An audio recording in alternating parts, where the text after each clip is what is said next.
Coming up on today's Locked On Senators. With Pilsy still in Vegas, I've got Marc Methot with me for the entire show. We've got Monday mailbag questions, and we'll talk about the injuries to Anton, Forsberg, and Jake Sanderson, and what that means for the team going into tonight's game against the Calgary Flames. It's all brought to you by Farm to Fork. Head to farm2forkdelivery.ca and taste the Farm to Fork difference. You will never go back to grocery store meats. This is the Locked On Senators podcast. It's your team every day. Your Locked On Senators, your daily podcast on the Ottawa Senators. Part of the Locked On Podcast Network. Your team every day.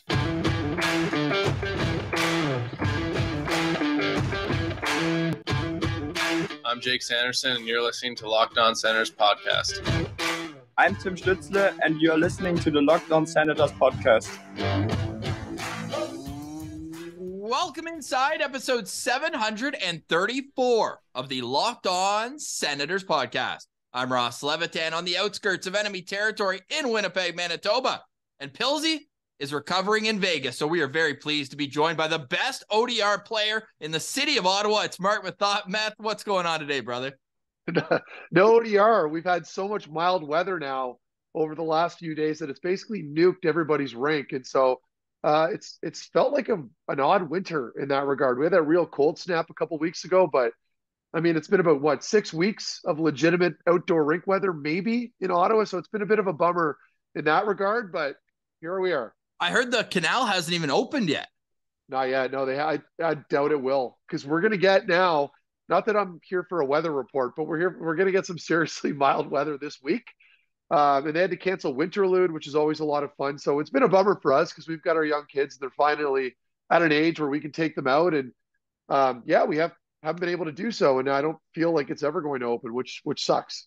The cold weather will return just in time for my arrival. Friday, a low of -18 with a chance of flurries. But there's a chance of a great time if you join us at the GLEBE Central Pub before the Friday game. We're taking the shuttle. Tickets still available. The link is in our bio. You can get tickets to and from the game and an LOSP live show for $15. I mean, what's an Uber from downtown to the rink, Math? Like 30? I'd say that's a pretty safe deal. Let's go. Yeah. You guys are doing a good thing too. It's so cool that you can, like, that we live in this age now where you can just engage with people and set something up on your own, right? Like, you're doing it privately. It's organic. I love it. I don't even live in the city, and I'm able to feel like I never left home. It's awesome. It really is an amazing moment for technology as a whole. But hey, from good to bad, I mean, there's no easy transition into a 6-3 loss to Edmonton. We covered it head to toe on the POSTCAST, but I mean, the news coming out that Anton Forsberg doesn't have one torn MCL, he has two. Have you ever seen a guy have both his legs mangled like that in the same play? Never. We were thinking about that a little bit in the booth because it looked like I was afraid to say it on air because I didn't want to have some outlandish take that he injured both legs. But when they brought the stretcher out, I'm like, okay, well, there's obviously something going on here where he can't stand on either leg. Because typically if you do sprain your MCL or even an ACL tear, you could still get up on one leg and get dragged off the ice. So I've never seen it before. I feel terrible for him because you could see the pain in his face when the camera zoomed in on him, and you could almost read lips too. And then you feel bad for the family. He's got a family. They're at the game. They're watching. And then I'll go one further, just the rehab, Ross. Like, how do you rehab when you can't stand on either leg? Typically speaking, when you do injure your left or your right leg, the other one holds you up and you can get all the exercises done. You can still sort of get around the house. So now, I mean, he's completely incapacitated from that standpoint. So that just prolongs your rehab. So I feel for him. I feel for the Sens fans because he was one of those guys, in my opinion, that was a pleasant surprise here over the past year and a half. And, that's just the way things have gone for this team. Yeah, and even the last 2-3 weeks as the team started winning with Cam Talbot, Yep. Huge reason why, and it sucks. The only thing I'll say, silver lining, I'm happy it's not a contract year for him. He's guaranteed to be here. Good point. Next year, make his money and be able to get back on track. We know he's one of the hardest workers on the team. Even Matt Sogard told us that in the summer, and he's going to get an opportunity now, the Great Dane, to come up and play more NHL games. Had 2 starts last year, went 1-1. The win against Detroit in Detroit, and then losing to Winnipeg on home ice. Have you ever had an MCL injury before? Like, do you know what the rehab's like for that? Yeah, I'd say I've been pretty lucky with my knees, but that would be complete bullshit because I can't skate anymore because of one of them. But no, as far as tendons go, yeah, MCL. I think I had a slight sprain my second or third year with Ottawa, and I was out for a couple weeks. I think it was about 2 weeks or so max. But I've been very fortunate there. But it is, and I've read a lot of comments too, people kind of chiming in about it in the community here. But avoiding surgery for any athlete at any given point, no matter what the injury is always should always be your first option, right? If you could do it, the old school way by just doing exercises and getting it to heal through rehab and avoiding the knife, best thing you can do. And then if that doesn't work, typically, and you see it with the shoulder injuries, in this case with Norris, where he attempted to come back and then inevitably had to get work done on it, that's okay. Then you come to terms with it and you move on. But for a goaltender, when it comes to your knees and your hips, it can get very contentious there, and that's usually a career killer for a lot of these guys.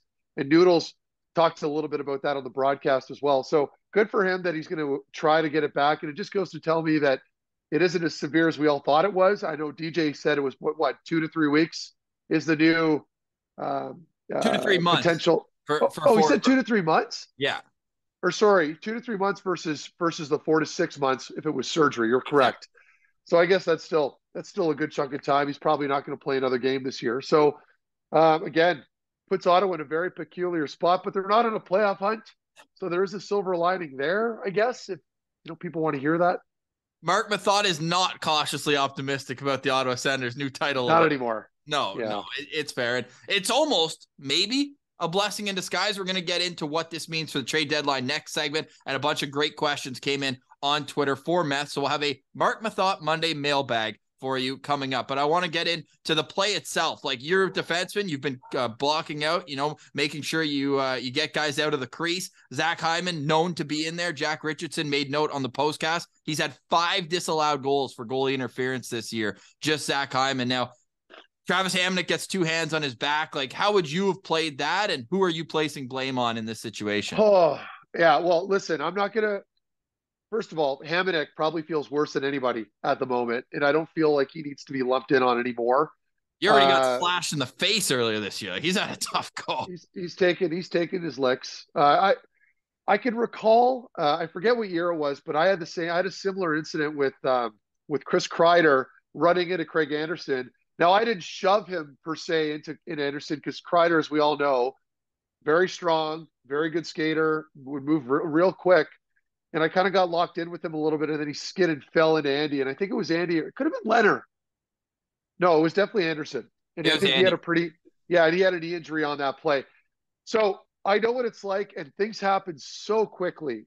And so, in this case, sure, you can make an argument that Hamonic should be somewhat aware. I mean, what do you have to gain at that point when you're looking at the numbers and you cross-check him on your goaltender or give him a shove?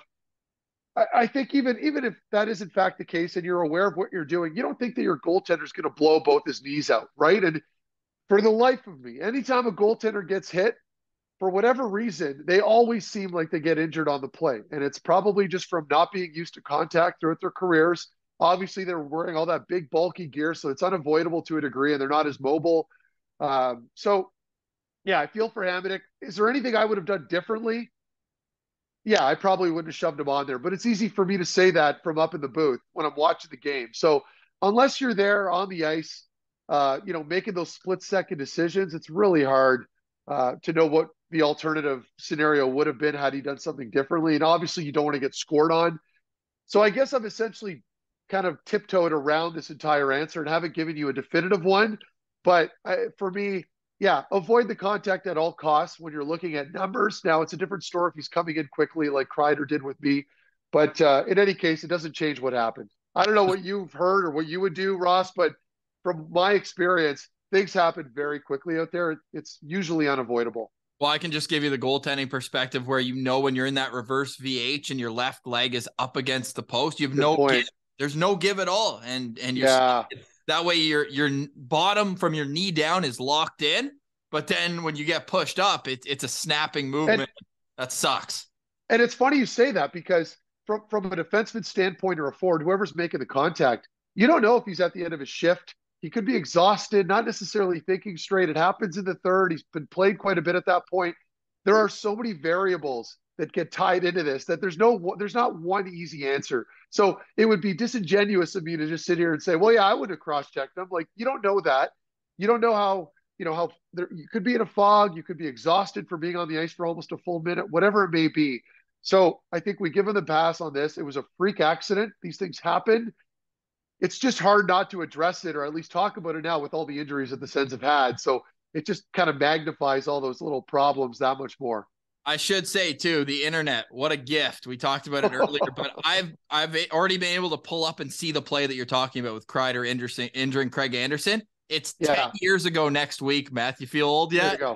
There you go. That's crazy. And see, I haven't seen the play probably in 10 years since after the fact, because, for many reasons, one being I just don't want to see myself injuring a goaltender, but it happens, man. It doesn't matter how good you are or what position you're in. It's inevitable. And you mentioned Hyman. He has a tendency to do those things. Kreider, prime example of a guy that has always had it. He doesn't do it anymore, but he has a tendency to run the goalie too and let himself go and slide in. So these are things that just happen, and it's a physical sport.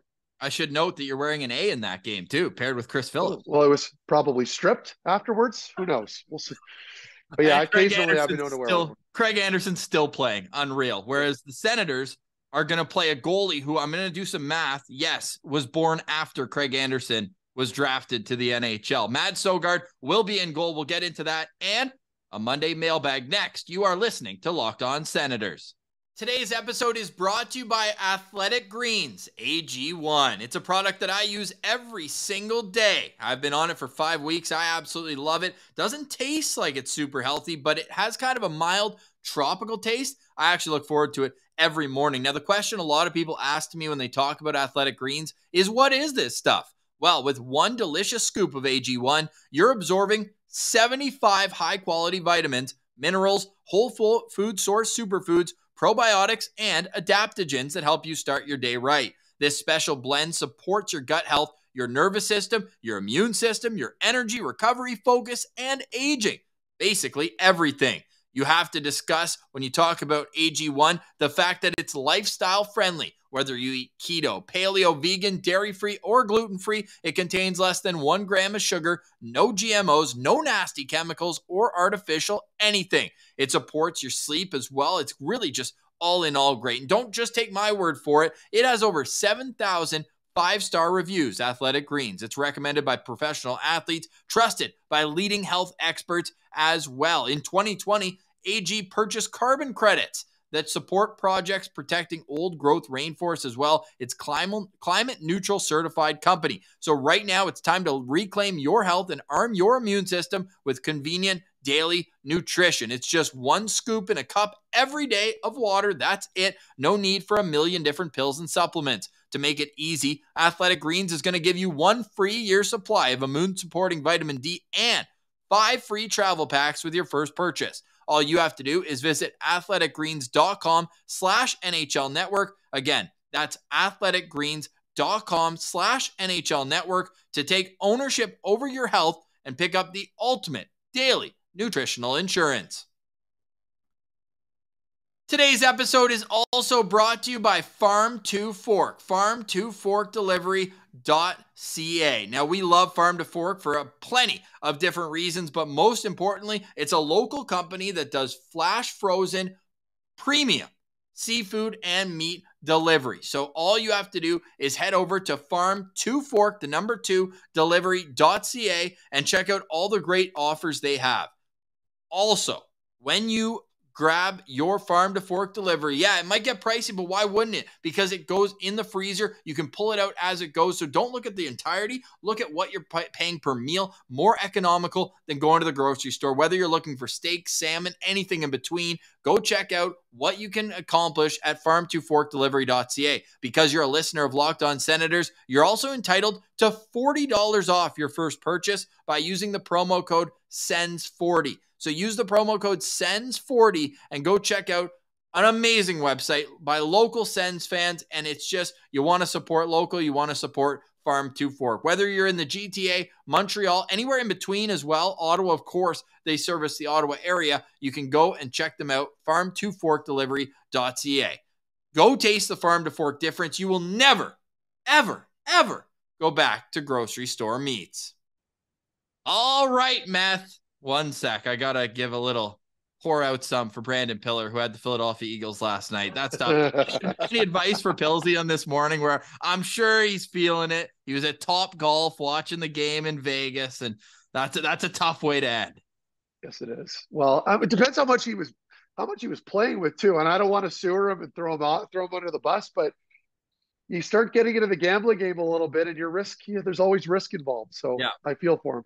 Yeah, well, hey, he was all over the Cincinnati Bengals last season. They had a miraculous run all the way to, they ultimately didn't finish it off, but hey, he'll be all right. He'll bounce back, and so he'll have to be back on this show to pay his bills. He'll be back tomorrow, though. Locked on Senators. Beth, we appreciate you jumping on and appreciate everyone, back to the power of the internet, for being able to write in lots of questions. But our boy at Laleem's Martian just made a fantastic point. Could Mads Søgaard begin his NHL career, a real stretch of it? I know he had those 2 games, but he started his AHL career 7-0 with about a 190 goals against average. What are you hoping to see from Søgaard, though, in all seriousness tonight? Well, I hope the team can rally around this, right? I mean, you can only do so much as a goaltender back there with little to no experience. They're going to have to help him out. And, that starts with just playing disciplined, all the cliche stuff that I could mention and rip off right now that everyone does not want me to say, and they've already heard. But it's communication. It's making sure he's comfortable, making sure that things are light before the game, that, he's not so nervous to the point where he's gripping his stick and overthinking it. And, he's a pro. You get to the NHL level, you got to perform. You have to do it, or the next guy in line is going to take your spot. So the way I view these situations, particularly with Ottawa, you could probably lump in a couple other young players, Brandstrom being another one of them, where, this is your opportunity. You can show that you belong, or you can kind of fold under pressure and maybe, the narrative continues. So with Søgaard, obviously in a different position than Brandstrom and some of the other players, I'm not trying to lump them in together, but yeah, I'd like to see them not hang him dry, right? Don't hang him out to dry. Give him, allow him to gain some confidence, particularly maybe in that first period. They're playing against a very competent team here. Calgary's a heavy team. They've got a little bit of flash up front. They've got a big, strong D-core. This is not going to be an easy game, particularly for Ottawa now, for how banged up they are. So my concern, no Sanderson. He's been their best defenseman. He's been better than Zoom in the D zone. That's a hot take.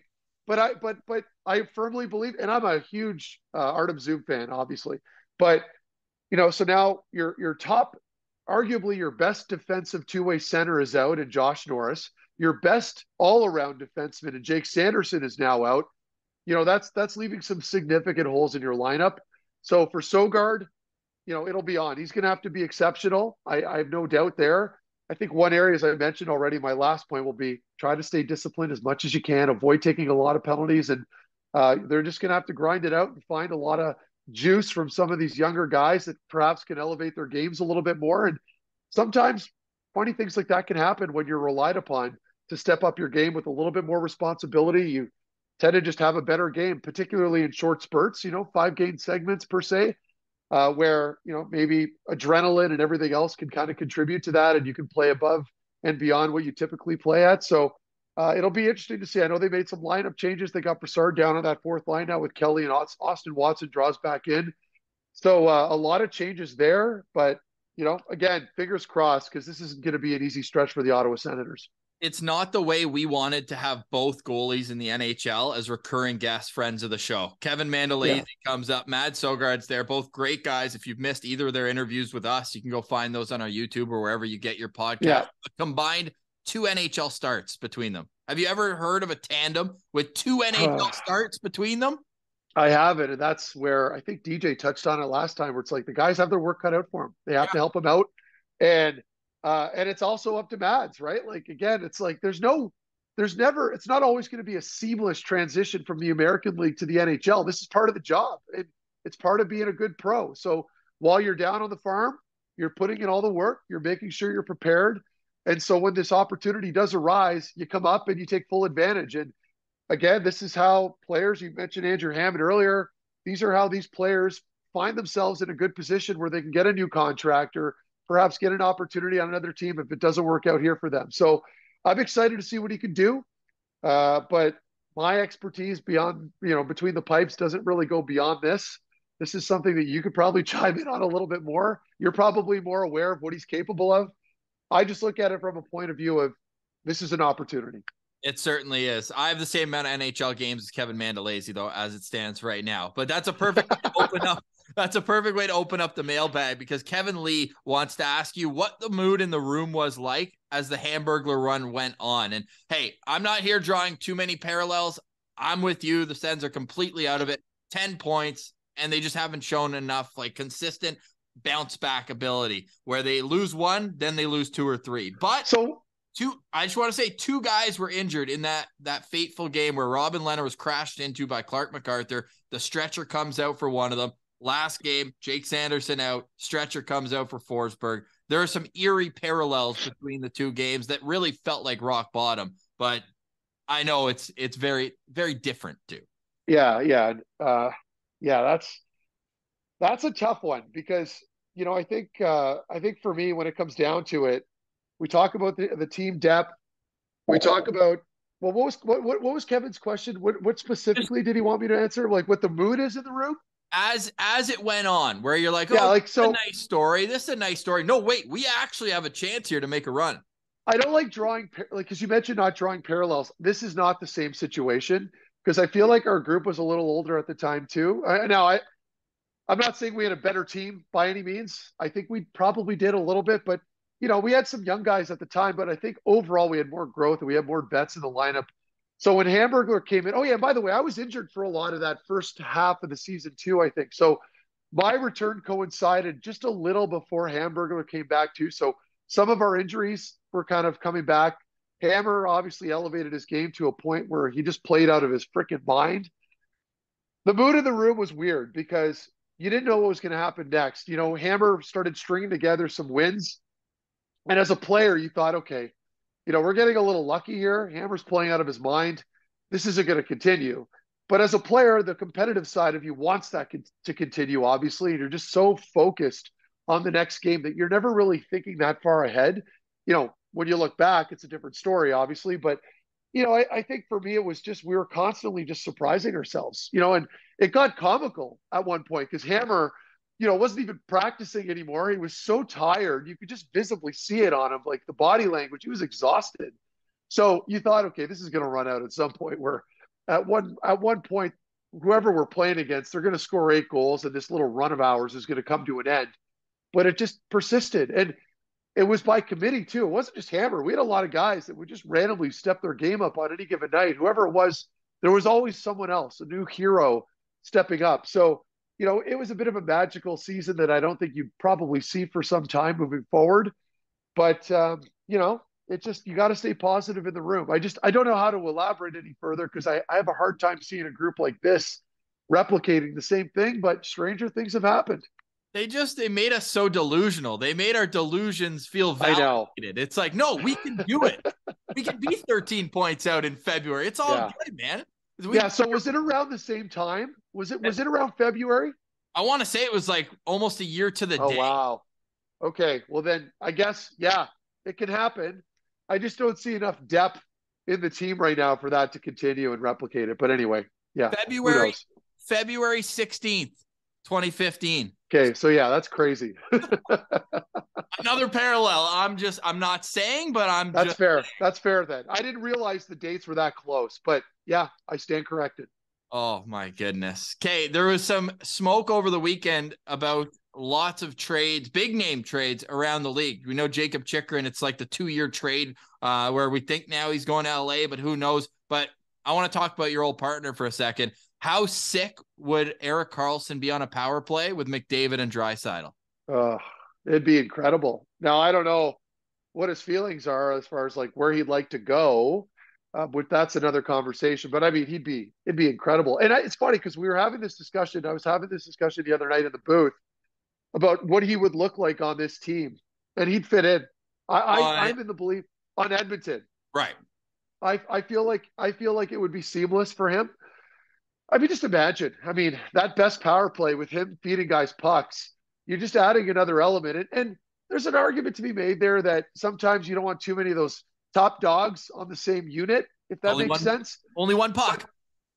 But I mean, he's a defenseman, and it's not interfering with any of the forwards' ice time. So yeah, I could see it happening. And another 3 points. Was it yesterday or the night before that he had? So yeah, Erik's playing out of his mind this year. It's incredible, and I'm so happy for him that he's found this resurgence because I talked to him quite a bit. We were laughing about it in the group chat with him last night about those 3 points and how he's managing to just continue this point production. So, and every once in a while they'll quote me. There was a quote that went around. I think it was Lalim's Martian. That SOB posted something. It was a meme online, right? Where it was Erik Karlsson just isn't what he used to be. Now, I don't recall ever actually saying that, but because he posted it, Erik, by the way, reposted this screen grab. That was him. It was a screenshot of Lalim's Martian's post. And he posts every once in a while we get into this hockey conversation, Carl will post it just to shut me up. And I'm like, dude, I will give you money, lots of it, if you could actually find me or a quote of me saying that. Now, did I ever say that, Ross? I don't have, I'm asking him right now, which tweet? So it was on, let's see, 10/21/21 at around 8 p.m. Oh, do you have the tweet? Yeah, I posted it. It's right here. Can you DM that to me? I got to send it to him right now. So that son of a bitch posted it on Twitter. And now Erik and all the other guys in our group chat always use it against me if I ever have anything nice to say. So I'll send it to you. But anyway. This is awesome. Yeah. No, this is awesome. For anyone on Twitter, head over at Sens Central. We're going to be making a story out of this one later today. But he looks awesome, man. Like, he looks unreal. Yeah, he does. He has 17 more points than the next defenseman in the NHL. Crazy. It's great. But and this is something that Graham Creech said that I completely agree with. It's like if you're paying attention to him right now, how he's getting these are legit assists, not just goals, obviously, but even his setups. Like, these aren't some bullshit second assists where he's just getting inflated stats. Like, the plays and the reads that he's making are incredible. And so I think there was one of the questions in the mailbag, and I don't want to step on toes if that was coming up next, but someone asked me, is Chabot or Carl right now? I mean, there's no question. I'd go with Erik. And even further to that, though, and I'm going to make it harder for you. Who would you think would be the better guy to have for the rest of their remaining contracts? Oh. How many years does Shabby have left? 5. Oh, I thought it was 6. Okay. I think it's 6 including this one, but okay, that makes sense. Okay, well, whatever. It's 5 after this one, and the salary is 8 million, 10 million, 10 million, 10 million, 8 million. I know the cap hits. I go with Erik. I love Shabby. Shabby, one of the nicest guys I've ever met in hockey, for sure. I still go with Erik. Yeah. And I don't really feel like I need to explain why, other than Erik's interesting. And, he's a freak. How or why his point production or his play in general had kind of gone downhill a little bit on that initial point of his trade for a couple seasons. There's a lot of things at play there. Brett Burns was sharing ice time and responsibility with him. He's out the door. He's gone. Now Erik finds his game again. I don't think that's a coincidence. I think that's impossible to ignore. So I'd go with him. And Erik's just a little bit more dynamic. He doesn't have the same step. He would probably agree with me that he had maybe 10 years ago. But man, the way he sees the ice and the way he controls the play and the way he's able to slow things down, I don't know how you pass on that. So on that note, Canada 27 asked, do you honestly think King Carl would like to be an Ottawa Senator again one day? I think so. I think it goes without saying he'd be here in a heartbeat if there was an opportunity. I mean, he's got a beautiful home here. His wife Mel's from here, and he's very close with Mel's family, and he's got a lot of close friends here in the city as well. So I really do believe, now there's a lot of things that need to happen before that kind of comes to fruition, if that was even an option that the Senators were exploring. But I feel like he'd be welcoming that with open arms. Very spicy. More spicy questions in the mailbag coming up after a quick break. You're listening to Locked On Senators. Today's episode is brought to you by FanDuel, the official sportsbook of the Locked On Podcast Network. The midway point of the NBA season is here, and now that the Super Bowl is over, it's the perfect time to download FanDuel. It's America's #1 sportsbook. And because no new customers get a no-sweat first bet up to $1,000. That's bonus bets back if your first bet doesn't win. Just download the FanDuel Sportsbook app. It's safe, secure, and super easy to use. Then you can bet on everything responsibly, from the money line to point scorers and threes drain. You can also get some over-under on shots on goal. Brady Tkachuk, how are you? Plus, FanDuel even lets you combine your bets for a bigger chance at a bigger payout with the same game parlay. So don't miss your chance for the no-sweat first bet up to $1,000 in bonus bets when you go to FanDuel.com/LockedOn. That's FanDuel.com/LockedOn to learn more. Make every moment more with FanDuel. It's the official sportsbook of the NFL and the NBA and the Locked On Podcast Network. Check them out at FanDuel.com/LockedOn. Today's episode is also brought to you by the best place to eat in the entire world. Full stop. It is Shawarma Palace. You know I love Shawarma Palace. Shawarma Palace has you covered with literally more economical than a grocery store. I say that in farm to fork. I mean it. But with Shawarma Palace, you head there, you get the platter, and you will be guaranteed satisfied and eat like a royal. You can do that at any of Shawarma Palace's 9 locations and opening soon at the Saint Laurent Food Shopping Center. At the food court at the Saint Laurent Shopping Center. You can head on Bank Street by Baseball Town near Gladstone. You can get them at the Rideau Street location. You're never too far away. Have you been to the one in Orleans? Amazing. Great to see them doing so well. Bank and Hunt Club, another one of their locations. Go check them out, and online at Shawarma Palace.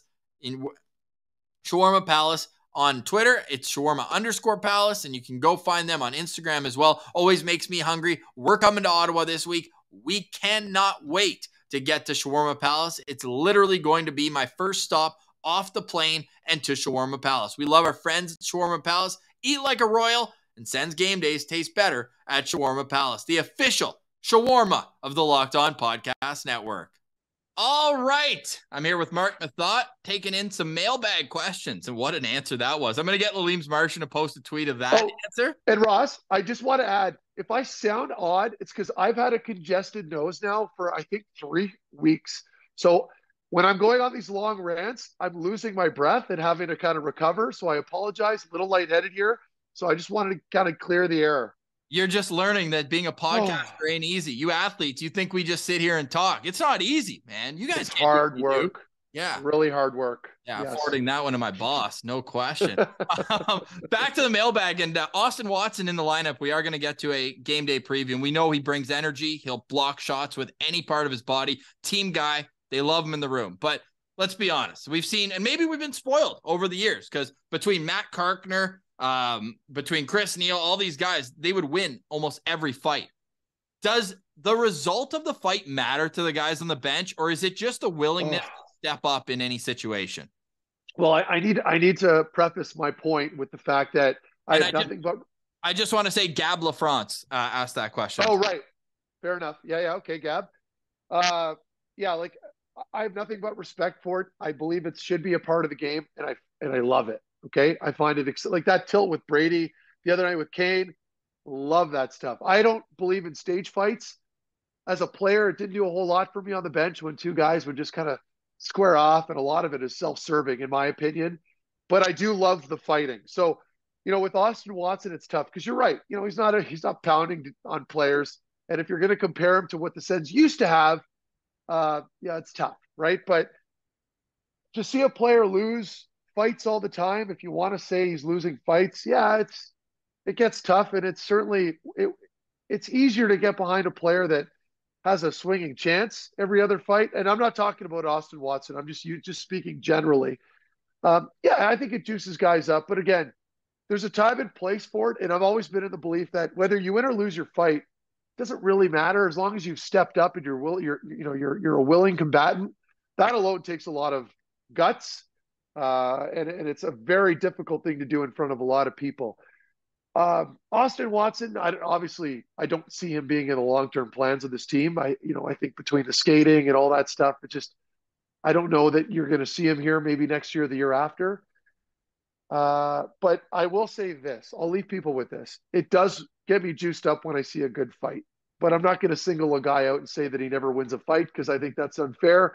And I was by no means a tough guy, so I'm not in a position to critique him there.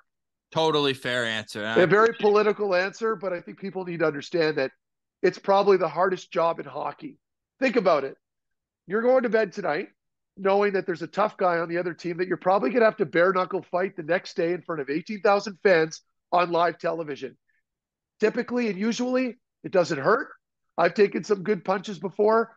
Doesn't really hurt in the moment. You feel it a little afterwards. Your hands hurt a little afterwards. But it's more, you don't want to be embarrassed in front of all these people. And it's a very hard thing to do. It's very stressful. You've heard fighters talk about it. So I just wanted to clear the air there. I hate it when I see some little pigeon on Twitter being overly critical of a fighter. You can be critical of anywhere you want. I'm not gatekeeping or telling people what they can and can't talk about. It's a free world. You can do whatever you want. But if you're some little ankle bender at home at $1.65 soaking wet, chirping some guy for bare knuckle fighting another player, listen, nobody's taking you seriously. I'll leave it at that. Very well said. I mean, tonight, that guy is Milan Lucic, who he's got a few wins under his belt, too. And I've seen Milan. I've seen him off the ice when I was at the Olympic camp in Calgary years ago. He is a big dude. And if it wasn't for his neck issue, we all know he has a form of scoliosis, I believe. He is a mutant. Like he'd probably realistically be sitting at about 6'5". He's very strong. He can throw left and right. So it's a tough job. He's one of the only guys who I've seen like handle Chris Neil, like it's where it's not even close. I mean, Neil gave up height on and reach on almost every dude he fought. Correct. But I mean, with Lucic, that's one guy. And by the way, Williams Martian says, "What a sewer job by me." But it's not by you because I've been dealing with that freaking meme now for a while. It's wild. Every time I try to have a normal conversation with Erik, he just shoves that up in my face. Unreal. I love it. What a sewer job. Ah, boy, Martian. One more here from the mailbag. Then we're going to get into a game day preview. The Senators are going to ice a inexperienced lineup tonight, at least in goal against Calgary Flames, who we know Daryl Sutter likes his veterans. He makes sure you play a certain amount of games before he knows your name, I guess, when he asks what number Jacob Pelletier is. Pelletier scored his first goal of his career last game, and it was actually a beauty as well. But we'll save that for a sec because I want to ask this question here from James. And I think it's a very fair question because it's no secret that Ottawa isn't the most sought-after destination in the NHL. I always laugh and say that my two homes are the two places that are on everybody's no trade in Winnipeg and Ottawa. It's hilarious. But what do you think new ownership could do outside of building the rink? Because that's an easy one to make it a more favorable destination for people in the NHL. Yeah. Well, it starts with your on-ice product. It starts with showing that you're committed to winning. And when I say that, it's opening the checkbook, right? And bringing it, which I think the team has been doing, or at least attempted to do that in the offseason when they brought in Giroux and DeBrincat, et cetera. So there's certainly that right there because you don't want to go to a losing team. You want to go to a winner, or at least you're going to a team that's made a solid commitment moving forward. And then, of course, locking in all the core pieces, which they've done. And then there's also the other stuff that's out of their control at the moment. And I would say, moving the building downtown's a big one. I know that's not going to happen for a couple seasons, but that alone makes everything sexier about the city when you get off your plane and your charter, the charter plane, and you get on the bus and you head straight downtown. It's a little more vibrant. And I know people are sick of me talking about it, but it's a real thing. There's a significant difference between staying at the Brook Street, which is a nice hotel, but it's in the middle of nowhere, versus staying downtown, which a lot of teams are electing to doing now, despite the distance between that and the rink. So there's that as well. And, I think over time, once the new ownership rolls in, I don't know when that'll be.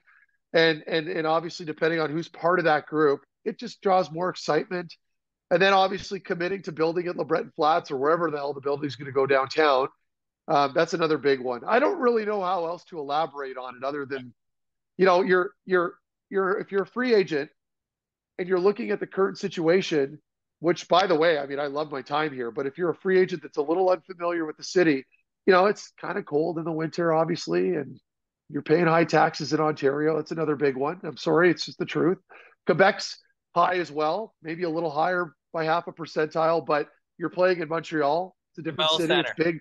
Magic. It's just, Yeah, it just is. And so, these are all obstacles that I think the team will sort of get past.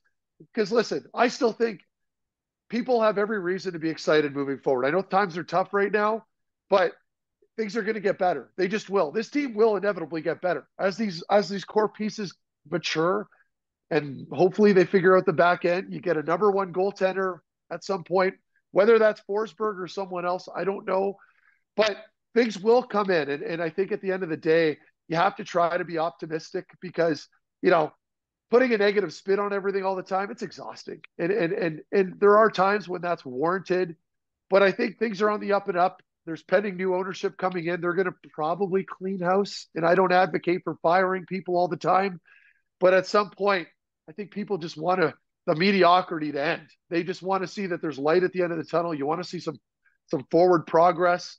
The team has been handed a shit burger right now with all the injuries. So it's hard to really find that in the standings. But I think if you look at all the signings, pending a new ownership group, and if the team does move downtown, there's a lot of reasons to be positive. That would be the win.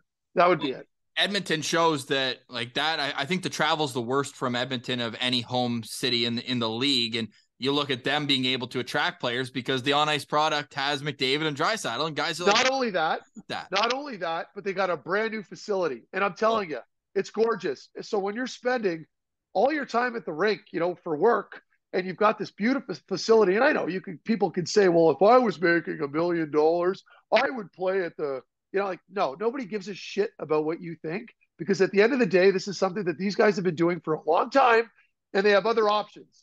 That's the difference. Well, that's just it. You hear your buddy who plays for the Rangers, we've got a chef, and you're like, well, wait, we're staying at the Delta. Like, what's going on? Exactly. And I know fans, listen, I get it.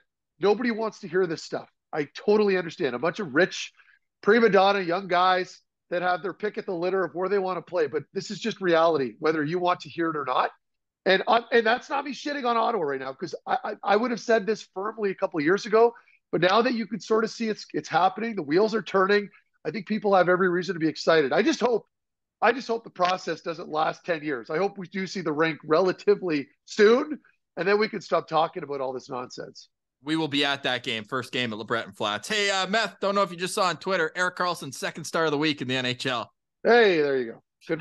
Let's get into a game day preview, Meth. We really appreciate you jumping on. The last question I was going to hit on, you kind of touched on there. It was from Pat. Yeah. Pat asked if Dorian's trying to make one last major trade to try to save his job. Do you think it will be enough for ownership to keep him with the team? And I feel like you just kind of hit on that, where new ownership's going to come in. They're going to have their thoughts long-term, regardless. Right. And I'm curious to hear what you think on that one there, Ross. But for me, it's simple. It's, what are they allowed to do right now? And there's not that there's this shadow cast over Pierre saying you can't do this or that, but I feel like anything really bold as a short-term remedy is gone, right? There's no chance that's happening. And now even more so with the injuries that we're seeing, I think that's the one sort of positive now, is that you don't have to worry about any short-term solutions. The focus will be on the long-term. So I'm not too concerned there. I think if Pierre does make a move, I've got all the confidence in the world that it'll be the right one, because he's been so pragmatic about this defenseman, this unicorn that they're looking for, that I don't think he's going to go out there and make some knee-jerk move just to appease people as a temporary solution. I think if there is a long-term move, it's because there's probably some term hanging on behind it that will ensue. And there are some players out there. Right now, it wouldn't surprise me if the team doesn't really do anything. I think a lot of these moves will be saved for the summertime and, under new ownership. And that's just a guess. I have no real weight behind any of that. No, I think that's a very fair and well put thing. I think that if they do make a short-term move, I'm going to be scratching my head like a lot of people were with Hamonic last year, but maybe they used it as a test run, re-sign, however it works out. But I'm of the mind that let's see what you have. Belleville's season's been a complete tire fire in and of its own right. They've got one win in 4 games under the new coach, and I would just like to see all the guys who are legit prospects there get a chance at an extended. Like, what's Jacob Bernard Docker's almost 23 years old. This guy's like, he's getting in on like his third contract. Like, let's go. I know, but if he's not, and that's the thing. It's like, so if you look at the decor now, and I'm only talking about the decor because we're talking about this elusive top 4 defenseman they're looking for. With Brandstrom, I have no issue with Erik Brandstrom being, I know I've been critical of his, but I'm only ever critical when people assume he's a lock in your top 4. maybe on the bottom pairing at some point. But with a healthy, well-reinforced back end, you still need that top four guy. So then you've got your Shabbat Zoom top pairing potentially, or whatever, 1-2 pairing. And then you've got Sanderson and your other top four guy.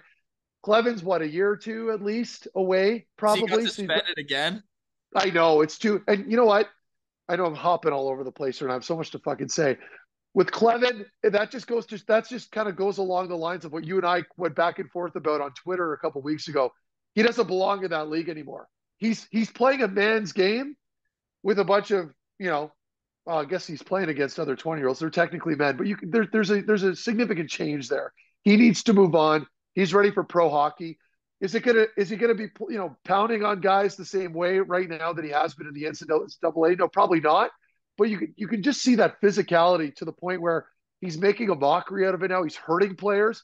It's a lot like, what I like to compare to like a junior player that just doesn't belong there anymore, right? You're playing against teenagers and maybe you're way more ahead of the curve where you belong at the pro level. So that's where I have Clement now.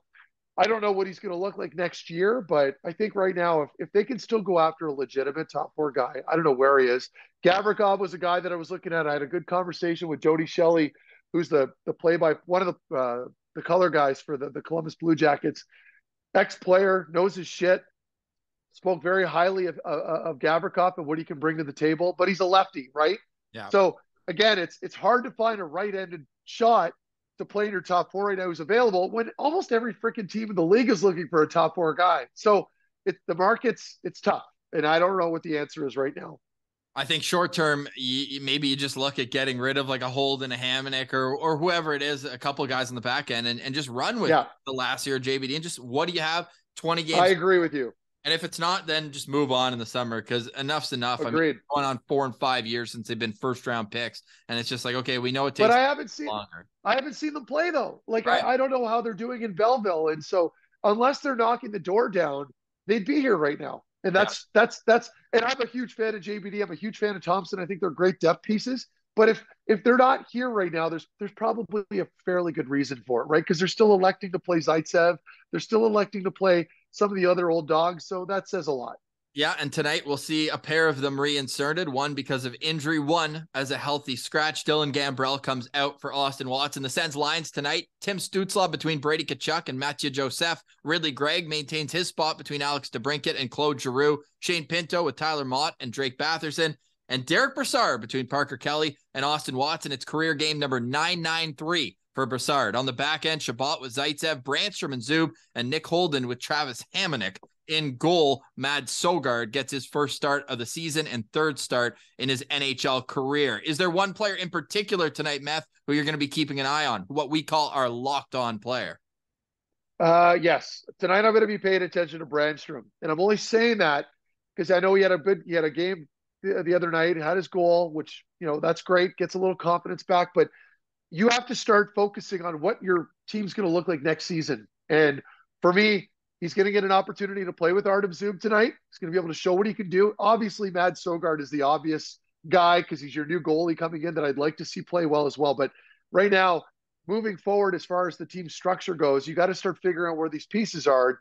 If Brandstrom can make a case that he belongs in your top four, it solves a lot of issues. I don't see it happening, but that'll be the guy that I'm focused in on. Yeah, great call. I mean, the easy one, like you said, is Mad Sogard. So I'll give a different option, and that's Thomas Shabbat, because there's no doubt he struggled in this game, man. He struggled. Yes. And it was. I don't know what's going on. Me neither. It's almost like the years of being run into the ground playing 30 minutes catch up on you. Yeah.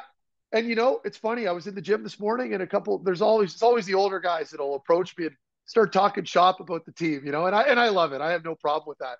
But Shabbat was brought up this morning, and I'm trying to figure out what to say because it's hard for me because I don't like to be overly critical. I know he's a really good dude, and he's well liked in the room. Like he's been over expected since he's here, so it's hard to be hard on him. But it's like, exactly. Man, but to be fair, it's the National Hockey League, and you're in the business of winning games. And if you're not living up to your contract or the hype or whatever it may be, you're fair to criticism. And so, is it going to do Thomas Shabbat any favors tonight that you've got elevated number 22 playing alongside him? Not. But if you're your number one defenseman on a team, you shouldn't be looking for a complementary piece, right? Like, well, let me reword that. You shouldn't have to rely on another player to make you look good. You should be complimenting whoever is paired with you and make that individual look good. So, for me, yeah, I agree with you there, Ross. It's a good call. The pressure's on Chabot right now because, you have to start performing well. It doesn't matter who you're playing with. You're an assistant captain. You're the number one guy on this team, allegedly. You got to play like it. Yeah, and you made a great point that it was, I think, more on Pinto. Like, you don't like to see how McDavid was just able to manhandle and take the puck away and then play keep away. But Pinto break the play down. Break the play down. You're playing against the best player on planet Earth, who is arguably the fastest still. And sure, he picks his pocket and gets the puck from him. But I can be very critical of a defenseman on any given play, but Chabot recovers. He maintains position between the best player in the NHL in the world and his goaltender. So he's in a good spot. All Pinto has, and I'm not shitting on Pinto because he's a young kid and I'm a big fan of his game, but that's a mistake. The whole mistake is on Pinto. I know it looks bad initially because McDavid is tall. He's got body position between him, the puck, and Chabot. Chabot, what do you want Shabby to do? Do you want him to grab him, to bear hug him? Like, you can't. There's not much you can do there. You give him a couple shots in the back, but you got to be careful there too.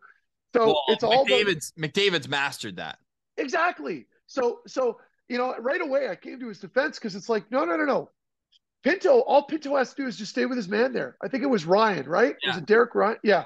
Whoever, I forget the player, but just stay with him. It was let it play out. It was Ryan McLeod. Ryan McLeod. Yeah, it wasn't Derek Ryan. Sorry. Well, Derek Ryan was that. We'll get to that goal because that's where Shabby. Yeah. Agreed. And so anyway, long story short, people have to understand that there's a time and place to be critical of a player, but you have to read the play. That wasn't it. No, fair. And yeah, that third period, like that goal, you can't give a guy that much space in the slot to just walk in. Yeah, I know. So. And that's another one. But, that was their first game back in 11 days against a team that had already played 2. That is significant. Like, I've taken Olympic breaks in the past when I was still playing, and it's tough. That first game back is tough. And you could see it in their legs in that third period. The team just looked flat. And that to me was just a result of too much time off and lots of rust. And the real kick in the balls is the fact that Edmonton then plays less than 24 hours later and gets pumped by Montreal of all teams. It's just like, I know. That's where you're at right now. And I know the Canadian division did a number on a lot of the plus minuses, and again, grain of salt stat, but dash 14 and 16 career games against Edmonton now for 72. So hopefully he can have a bounce back game tonight in his career against Calgary. Oh, actually a lot better. 11 assists in 15 games plus 6. So cool. Maybe we'll have a bounce back tonight. Calgary Flames are going to line up Elias Lindholm between Dylan Dubé and Tyler Toffoli. Nazem Kadri between Jacob Pelletier and Jonathan Huberdeau. Mikael Backlund between Andrew Mangiapane and Blake Coleman. And Trevor Lewis between Milan Lucic and Brett Ritchie. On defense, Noah Hannafin with Chris Tanev. Nikita Zadorov with Mackenzie Weegar. And then Dennis Gilbert with Michael Don't Call Me Mark Stone. The goaltenders, it's either Jacob Markstrom or Daniel Vladar. They're 5-4-1 in their last 10, but they're 25-18-10 on the season. Elias Lindholm leads the team with 48 points in 52 games. Now, this Backlund, Mangiapane, Coleman line, I'm going to be watching closely. I'm not a huge analytics guy, but I like seeing them and making some pre-scouts, let's say, on that. And they've got the highest expected goal percentage in the National Hockey League. So I think a really strong defensive line. And I'm going to be watching Timmy to see how that top line can answer and if Joseph Speed can be a factor. But if you have one key to victory for tonight, Meth, where are you going? Discipline. It's not just discipline. It's puck management. Because look, you're hurting right now. You've got a very thin back end. This forward group will need to help out big time. And it's going to be 5-man units every shift, because you take one shift off with that depth that they have across the way there in Calgary. Like you just rifled off their 3 lines, pretty legit, right? I mean, I know they're not probably where they want to be exactly right now, but Ottawa's going to have their hands full. So things you can control, the stupid stick penalties, just stay out of the box. And yeah, I mean, just manage the puck properly, stay tight together in the D zone and cross your fingers. So we talked about Tyler Kleven earlier in the show. To me, if you're looking at a prototype of what you want Tyler Kleven to be, it's Nikita Zadorov. Like I agree. That'd be awesome if he could become that. Hey, listen, you can be as critical as you want of Zadorov, and you know, he's prone to making the odd dumb play. Yes, he's a big guy, and you know, sometimes manhandles players and takes dumb penalties, but it's that element of fear that he brings, right? Like, people don't want to go near him. He's like, what, 6'6", 200 and probably 45 pounds, whatever he is. He's listed at 248. There you go. Like, that's, in today's NHL, that is heavy. So look, I'm not here to fawn over him. I didn't even know we were going to be talking about him today. But when you talk Clevin, like, he should be watching Zadorov. And dude, but you watch him. Zadorov's last 5 years, like, he had a tough first 4 years. I mean, he was on that awful Colorado Avalanche team in 2017. Yes. In his last 400 games, he has 90 points and is plus 53 with 400 penalty minutes. Hey, man. That'd be amazing. It's not sexy. It's not always sexy, but those are the guys you need, especially when the games get heavier, especially in the playoffs, that seem to just thrive, right? So, you know, if Clevin, I feel like Clevin's got probably a little more upside. Maybe, I don't know enough about him other than what I see on the highlights, and it's usually destroying players. But yeah, anything similar to Zadorov would be a win, because you get your rock or your stabilizer on that second pairing, potentially with Sanderson or Shabbat, and it's win-win for everybody. I love it. It's win-win for us every time we get to have you on the show, Meth. Really appreciate you jumping on. I'm seeing Jacob Chychrun again scratch for trade-related reasons. Oh, just trade him already. I'm sick of talking about Chick. And he's a great guy, by the way. But I feel for him because now, no matter what happens, I know you're probably segueing to finish this off, but I was just going to leave you with one thought. Yep. In his position, that's tough. Because now, no matter where you go, the expectations are going to be so high that it's going to be almost unmanageable. He looks good, though, this year, man. He's doing his work. Like, yes, you worry when a guy asks for a trade that he's not going to come to work every day and give it. This guy's producing on a bad team. He's made them elevate a little bit, maybe better than they've been able to do. And not only do we have that, Meth, but Chris Neal's number 25 will go up into the rafters on Friday. We'll come by and see you at the rink. But on Monday or next time we get you on, Derek Brassard, your boy, will be closing in on 1,000 games. So we're going to need some story time with Meth next time. But hey, always appreciate you jumping on. And are you on the broadcast? It's not tonight. We have a friggin' Sportsnet. So tonight's Sportsnet. Yeah. But are you on tomorrow? Friday. Just Friday. Okay. Because we got a back. Friday. They got the Islanders on the road tomorrow. All right. Well, we'll be looking forward to that on Friday. For Marc Methot, I'm Ross Levitan. This has been the Locked On Senators podcast. Your team every day.